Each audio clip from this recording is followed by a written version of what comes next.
Ven, sígueme, una charla entre amigos, el podcast donde exploramos el amor de Jesucristo y su impacto en nuestras vidas. Bienvenidos. Hola amigos, bienvenidos a un episodio más de Ven, sígueme, una charla entre amigos. Yo soy Adriana. Yo soy Reina. Y hay otra cosa que me gustaría compartir acerca de Isaías para poder comprender un poquito más, recordando esta parte de profetizar, de que si podemos tener el espíritu de profecía, podemos comprender un poco más. Recordar que el profeta, normalmente cuando pensamos en un profeta, pensamos que ve las cosas del futuro. Y si bien esto es cierto, el profeta puede ver también lo que está en el pasado, puede ver el presente y puede ver el futuro, ¿ok? Si el Señor así lo desea. Vamos a decir que puede tener una visión más celestial, como nuestro Padre Celestial nos ve, que nos ve como un todo. Tomando esto en consideración, vamos a ver que las cosas que leemos en Isaías tienen cosas del pasado que a lo mejor serían su mismo presente, el presente del tiempo de Isaías, y del futuro cercano, de un futuro cercano para ellos, que sería nuestro pasado también, y del futuro mucho más lejano, que son los últimos días. ¿Okay? Cuando tenemos esto en cuenta y si nos metiéramos a conocer un poquito más de la historia de lo que estaba pasando geográficamente en Jerusalén y cómo estaban, y vemos la Biblia y lo cruzamos con la Biblia de qué es lo que pasó cuando Babilonia atacó a Jerusalén, cuando tal pasó, cuando Siria, cuando todas estas cosas pasan, podemos empezar a comprender muchas de las cosas de las que habla Isaías, empiezan a tomar más sentido. Y es justo esta razón por la que Nefi hace esta referencia de decir, estos son los modos de los judíos y yo no les he enseñado a mis hijos esto. Sus hijos nacieron en el desierto. Sus hijos solo conocen ya sea el desierto o la tierra prometida y no conocen lo que es Jerusalén y toda la historia de Jerusalén tal cual como él que vivió ahí. Por lo tanto, ahí, a lo largo de todos estos capítulos, cuando yo lo estaba leyendo, vi muchas cosas de los últimos días, que a lo mejor podía ser que se refería al tiempo donde se tumbaron los ídolos en ese tiempo en Israel, o podría ser cuando Babilonia entró, pero también tiene mucha coincidencia con estos tiempos, tiene mucho que ver con lo que estamos viviendo el día de hoy. Vemos y leemos versículo tras versículo cómo hay cosas que se están viviendo también ahora y que son están muy presentes en estos momentos, ¿no? Sí, de hecho, de lo que estás hablando ahorita, cómo se reflejan muchas de sus dificultades con las cosas que nosotros estamos viviendo ahorita. Pensé en el versículo 6 del capítulo 12, dice que el Señor ha desamparado a su pueblo, ¿no? Es la manera en la que Isaías lo describe, porque están llenos, dice, porque llenos están de los modos de Oriente. Y me imagino que están como vienen arrastrando tradiciones tal vez que no son apropiadas o que no son sanas, yo no sé. Y la verdad es que no tengo mucho conocimiento de cuáles son esos modos de Oriente, pero poniéndolo, aplicándolo en lo que estamos viviendo ahorita, pensé cuántas veces nosotros nos hemos llenado de tradiciones o de ideas que han afectado a personas, que nos han afectado aún a nosotros mismos, porque agarramos tradiciones o pensamientos, ondas culturales y las convertimos en doctrina.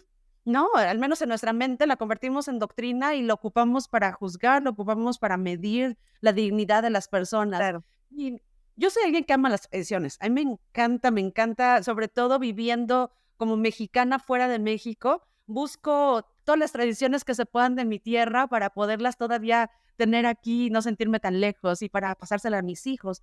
Así que yo soy siempre buscando tradiciones, pero queremos con respeto explorar aún nuestras propias tradiciones para identificar si en algún momento se están convirtiendo en un tope, ¿no? En un bloqueo para nuestro progreso, o si otra vez, como lo mencionaba, lo estamos ocupando para medir la dignidad de otras personas, nosotros. Y sabes que pensaba en cosas como la camisa blanca. Algún tiempo en mi adolescencia recuerdo que a los jóvenes no los dejaban a veces repartir la Santa Cena si no iban con camisa blanca o si no llevaban corbata. O me acuerdo en alguna ocasión uno de mis amigos lo sentaron porque iba con guaraches o con sandalias. Y estas cosas ahora las pienso y me duele tanto, porque en ningún lugar está establecido cómo es que se deben de vestir las personas para ser dignas. Sí hay tradiciones que dicen cuál es la mejor manera de vestir tal vez para un domingo, pero no hay nada ni escrito en las escrituras, ni en ninguna de las instrucciones de nuestras autoridades en las que diga que una persona tiene que vestirse de cierta manera para poder repartir repartir la Santa Cena. Y recuerdo con tanto gusto el haber servido en la sierra o en algunos lugares de muy bajos recursos en México como misionera, y de haber visto a mi gente hermosa con ropa tradicional, con sus guarachitos, en shorts, con cosas que tal vez en donde yo vivía como joven hubiera sido visto como así no, así Irreverente. no es Al fin. como se comparte. Pero en un montón de cosas más, en el largo del cabello para los hombres, en que si las mujeres llevan o no llevan vestido a la iglesia. Yo me acuerdo de niña, no podía agarrar yo la charola de la Santa Cena, porque la idea era solo los hombres pueden tocar la charola de la Santa Cena. Y cuando llegué a Utah y me pasaron por primera vez la charola, yo no lo quería ni agarrar. Yo estaba como, ay, ¿por qué me están dando mi charola? Y vi que todas las mujeres lo estaban agarrando y yo volteaba a ver a todos lados así de, a ver, acá nos va a caer un rayo. Y me di cuenta que había tradiciones que yo venía, que quién sabe a quién se le ocurrieron en mi barrio creciendo y que ahora yo las creía. Pero entonces, otra vez, tal vez respetuosamente explorar de dónde viene. Constantemente meternos al manual de instrucciones de la iglesia. Constantemente buscar nuestras preguntas en las escrituras. No hay ningún problema con desafiar pensamientos o desafiar ideas, siempre y cuando las hagamos con, bueno, yo, en mi opinión, con respeto y acercándonos a la fuente y no andar nada más tratando de hacerlo para ocasionar problemas, ¿no? O para Pero no por rebeldía. No por rebeldía. Yo creo que también es para poder amar más, porque a veces estas costumbres, tradiciones que ya tenemos muy ancladas en nuestro haber, nos pueden llevar, como tú bien decías, a juzgar a los otros. Y extrañamente el día de hoy hablábamos en nuestra clase de Sociedad del Socorro sobre los prejuicios, de un discurso que habla sobre los prejuicios. Y alguien comentó así como de, sí, por ejemplo, si no debemos de estar juzgando si alguien vino de pantalón a la iglesia. ¿Y por qué vienen de pantalón si ni siquiera sabemos por qué? Eso sería un prejuicio. Y yo levanté la mano y le dije, oigan, yo creo que aunque sepamos por qué vino de pantalón, ¿por qué tenemos que juzgarle si viene de pantalón? ¿Qué importa? ¿Qué importa si viene de pantalón? Lo importante es que está aquí en la capilla. Entonces, estas tradiciones y este querer defender, nuevamente lo decimos, defender la honra de todo lo que tiene que hacerse bien y somos la policía de las buenas costumbres dentro de la iglesia, hacen que muchas veces juzguemos y hagamos sentir mal a otras personas que se sienten no dignas, que se sienten que no pertenecen. Y ese sentimiento creo que es el más terrible y el más peligroso para que alguien se aleje de la iglesia, el sentir que no pertenece. ¿Por qué no perteneces? Eres hijo de Dios, Dios te ama, esta es su iglesia, perteneces. ¿Quiénes somos los que podemos llegar a ser que sentir que no pertenezcan? Nosotros como miembros, con nuestra insistencia en ciertas cosas que realmente no tienen importancia. Claro. Y esta ¿No? amiga, de hecho, es el versículo 12 que habla de lo que tú estás diciendo ahorita. Dice, porque el día del Señor de los ejércitos pronto vendrá sobre todas las naciones, sí, sobre cada una, sí, sobre el orgulloso y soberbio y sobre todo el que se ensalza y serán abatidos. Ujú. Aquí estoy hablando, bueno, lo que yo entiendo es cómo el orgullo es lo que va a destruir naciones, la soberbia. Y orgullo lo entiendo como estas divisiones que nosotros ponemos como humanos para poder recalcar diferencias. Es una manera de enfocar la atención en los errores de los demás o en lo que nosotros percibimos como sus deficiencias, tal vez, sus debilidades, y poder resaltar las fortalezas que nosotros tenemos.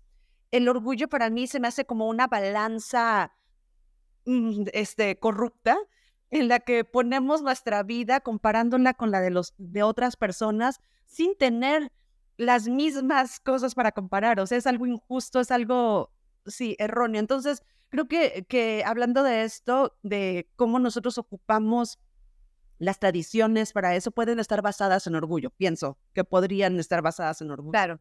Y hablando del orgullo, y es algo que hemos estado hablando repetidamente con Isaías, lo hablamos también la semana pasada sobre la embriaguez en la que podemos meternos cuando estamos embelesados con las obras de nuestras propias manos. Vamos a volver a leer cómo habla de esto. Me regreso 2 versículos, o quizás más, mis matemáticas no están funcionando, pero me regreso 2 versículos al 8. Aquello que han hecho sus mismos dedos. Y esto, justamente hablar de estos ídolos que nosotros hemos formado, cosas que nosotros hemos hecho que apreciamos. Ya no voy a hablar de los ídolos per se como me hago un ídolo de oro y demás y lo pongo ahí arriba y entonces eso es lo que yo voy a adorar. Vamos a hablar de ídolos de cosas que yo hago, cosas de las que me siento muy orgullosa y entonces puedo llegar a pensar, a ver, yo hice esto y puedo dejar al Señor al lado, siendo que Él me ha dado el material para hacerlo, siendo que Él me ha dado el material de aquí, el material de aquí, todo el material para que yo pueda hacerlo y entonces puedo llenarme de orgullo y de vanidad y decir, este es obra de mis propias manos y ponerlo como un ídolo y dejar a un lado al Señor con respecto a eso. Y ahora me voy a adelantar, ya no voy a decir qué número de versículos, solo me voy a adelantar unos versículos y me voy a ir al 20. Dice, y en aquel día arrojará el hombre a los topos y murciélagos sus ídolos de plata y sus ídolos de oro que se ha hecho para adorarlos. Aquí hay una característica muy interesante en el que vamos a ver a lo largo de todo Isaías, para que ustedes lo tengan presente, cómo repite constantemente la misma analogía de 2 formas diferentes para que la podamos entender. Como que te la dice de una forma y luego con otras palabras un poco diferentes te dice lo mismo para poder ayudarte a comprender. Dice, justamente va a arrojar a los hombres, a los topos y murciélagos sus ídolos y sus ídolos de oro que se ha hecho para adorarlos. Y vuelve a repetir esta parte de los ídolos. Y otra característica es los símbolos. Recuerden que estábamos hablando de, vamos a tratar de entender por qué utiliza estos símbolos. Quiero ustedes que piensen qué tienen que ver un topo y un murciélago, qué tienen en común, y vamos a poder entender a lo mejor esta escritura mejor. Un topo y un murciélago, los dos viven como en la oscuridad, no necesitan de la luz. De hecho, los topos son ciegos. Los murciélagos siempre están en la oscuridad y hacen todo en la oscuridad.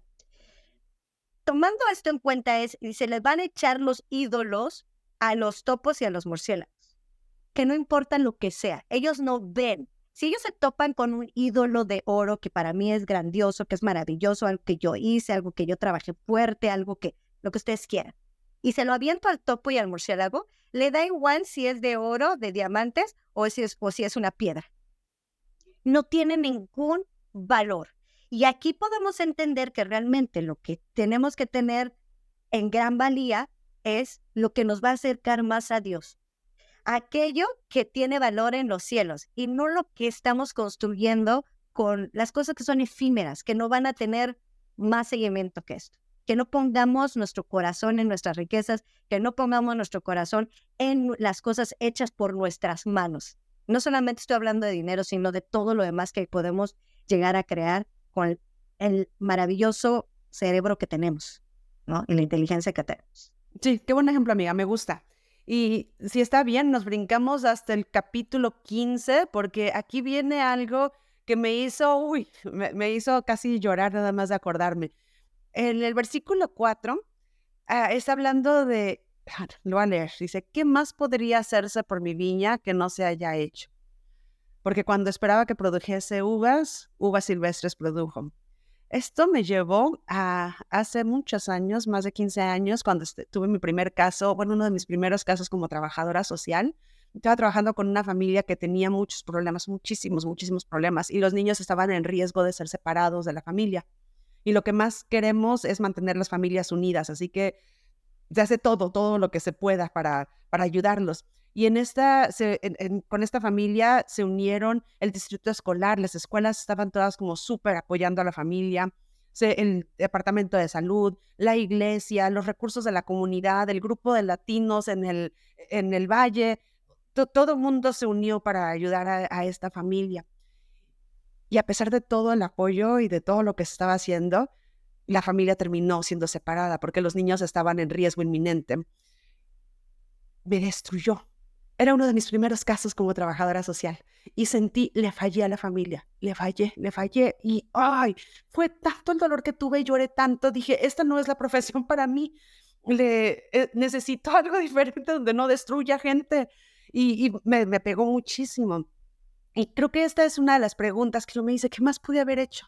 Y ahora ya muchos años después, me, me pregunto qué más pude haber hecho y no pienso en nada más que pudimos haber hecho. Era la decisión personal de los papás la que los llevó a que su familia fuera de esta manera separada. Y mi dolor, mi experiencia, es nada, no me imagino comparada con lo que mi Padre Celestial puede sentir cuando me ve a mí tomando error tras error, cuando me ha dado absolutamente todo lo que necesito, todos los recursos que necesito para poder ser feliz en esta vida y en la eternidad. Y me ve que me sigo equivocando y que me sigue costando trabajo hacer algunas cosas. Y me imagino que, aunque Él entiende que es nuestra naturaleza humana, el caernos y levantarnos y que vamos a tener subidas y bajadas, Él lo entiende. Me imagino que han de haber momentos en los que se ha de preguntar, ¿qué más podría hacer por mis hijos? Que les doy todo y mira, siguen dando uvas silvestres. Y me parece, de hecho, que fue el Elder Holland el que dijo que Dios siempre ha tenido personas imperfectas con las que trabaja y aún así él le sigue, ¿verdad? Él lo sigue haciendo y dice, a lo mejor y debe de ser frustrante en algunas ocasiones, pero él sigue y nosotros también debemos de seguir. Y lo digo no solamente cuando, o sea, como padres o como líderes o como miembros que queremos compartir el evangelio con otras personas y nos frustremos porque nuestros esfuerzos no están dando los frutos que queremos, aún con nosotros mismos. Podemos ser muy duros, podemos exigirnos aún de más. Y si Dios puede lidiar con nuestras imperfecciones, ¿por qué nosotros no podríamos lidiar? Esto no significa dejemos de esforzarnos, ¿verdad? Significa tal vez recordar que somos imperfectos y que sí es cierto, debe de ser frustrante, pero no es devastador, no es el final, mientras que sigamos esforzándonos. ¿Tiene sentido? Claro, y justamente hablando de esta parte de ser imperfectos, me voy a saltar hasta el capítulo 16 y vamos a leer en el versículo 5 donde dice, entonces dije yo, ay de mí, pues soy perdido porque soy hombre de labios inmundos y habito entre un pueblo de labios inmundos por cuanto mis ojos han visto al Rey, el Señor de los ejércitos. Aquí estamos hablando de Isaías, un gran profeta, un maravilloso profeta que el mismo Cristo dice, estudia sus palabras y se siente inmundo y se siente imperfecto, Ujú. ¿verdad? Esta vulnerabilidad que tenemos como humanos de llegar con el Señor y decirle, me siento que tú sabes que soy imperfecto y yo me siento imperfecta y haz de mí tu obra, porque solamente Él es el que puede llevar esta piedra en bruto, llevarla y convertirla en un diamante. Y vemos entonces, si seguimos aquí en este capítulo, en el 6 dice, entonces voló hacia mí uno de los serafines con un carbón encendido en la mano, el cual había tomado del altar con las tenazas, y tocó con él sobre mi boca y dijo, he aquí, esto ha tocado tus labios y tu iniquidad es quitada y borrado es tu pecado. ¡Qué maravilla! Aquí este serafín, a lo mejor podría haber sido un ángel, un servidor del Señor, o podría haber sido el Espíritu Santo, no lo sabemos, pero bajo el mandato del Padre, llegar, tomar este carbón simbólico y simbólicamente tocar los labios de Isaías y hacerle sentir, ya no eres inicuo, ya no se te perdonan tus pecados, sigue adelante. Yo creo que esto significa seguir adelante y esforzarnos lo mejor que podamos. Estaba leyendo uno de los comentarios que nos dejaron, me parece que fue nuestra amiga Rocío, que dijo, yo lo que entiendo es que una vez que nosotros hemos decidido seguir al Señor, y hemos tomado su nombre sobre nosotros, ya no somos inicuos. Yo creo que aquí Él nos dice, dejamos de ser inicuos, seguimos siendo pecadores, seguimos siendo estas personas imperfectas y con esta imperfección vamos y adoramos a nuestro Señor. Pero también aceptemos este regalo que nos ha dado Jesucristo, este regalo de podernos arrepentir y decir, gracias a tu gracia, es que puedo llamarme tu hija y puedo quizás soportar el día de tu venida, porque la idea de este tiempo aquí en la tierra es irnos perfeccionando, irnos refinando para que el día de su venida no tengamos que escondernos completamente porque tenemos vergüenza, sino que podamos esperarlo con los brazos abiertos porque queremos verlo, porque queremos que nos termine de perfeccionar, porque queremos que su gracia actúe sobre nosotros para que podamos entrar en su gloria, sabiendo que no somos perfectos y que no lo vamos a hacer hasta que Él venga, y que podamos esperarlo con esos brazos abiertos porque Él nos está diciendo, ven, sigue. Claro, claro que sí. Y tal vez digamos el versículo 8, es un recordatorio otra vez de estas cosas. Aquí vemos a Isaías decir que escuchó la voz del Señor decir, ¿a quién enviaré? ¿Y quién irá por nosotros? Entonces dije, heme aquí, envíame a mí. Esto es muy parecido a lo que el mismo Salvador tuvo que vivir. El preguntar quién iba a ir a ofrecer esta obra expiatoria por sus hermanos, y él estuvo dispuesto a hacerlo. Sabiendo que íbamos a ser imperfectos, sabiendo todos los desafíos que iba a tener, él escogió hacerlo. Y aquí Isaías lo vemos este mismo ejemplo. Y me hace pensar, ¿cuántas veces a nosotros también se nos han dado asignaciones personales, asignaciones de familia, asignaciones en la iglesia, y que vemos las dificultades y vemos que son las circunstancias menos que ideales, y aún así podemos escoger tomar o aceptar la responsabilidad, como lo que tú estabas diciendo, ¿no? De que somos piedras en bruto y Él va a trabajar en nosotros, Él nos va a pulir, y nosotros queremos mantener eso en mente, que las responsabilidades que se nos dan, a pesar de difíciles, tienen también parte del propósito, es pulirnos, así que no nos sintamos intimidados, o aún, y si nos sentimos intimidados, recordemos que hay un maestro, hay alguien que está orquestando las cosas que están pasando aquí. Esta es su obra y nada va a pasar que Él no quiera, y lo que tiene que pasar porque Él sabe que lo necesitamos va a pasar independientemente de si nosotros nos creemos capaces o no. Así que podemos decir con confianza, envíame a mí. De verdad, no soy perfecta, pero envíame, aquí estoy. Y por último, tal vez podemos leer el del capítulo 19. Habla acerca de nombres que se le dan al Salvador. Y amiga, no dijimos que íbamos a tratar de mantener la lista de los nombres que se le dan a Jesucristo, y nada más como que lo hicimos bastante mal, muy mal. Sí, no nos mantuvimos con esa meta. Pero bueno, aquí vemos otros, etiquetas tal vez, nombres, llamamientos que se le dan al Salvador: admirable, consejero, Dios fuerte, Padre eterno, príncipe de paz. Y me gustó verlo así en lista porque Él es muchas cosas en nuestra vida. Él va a tomar muchos roles, diferentes roles y títulos a través de nuestras diferentes experiencias. Y hay veces en las que tal vez lo vamos a ver y va a ser admirable. Y en otras ocasiones va a ser, es mi amigo, es mi consejero, es mi roca, es mi padre, es mi príncipe de paz. Diferentes etapas de nuestra vida nos van a llevar tal vez a llamarle a nuestro Salvador de diferentes maneras. Y tal vez ahorita lo que les invitaría a pensar es, ¿qué es ahorita en tu vida? Cuando piensas en tu Salvador, ¿cuál es el título que lleva?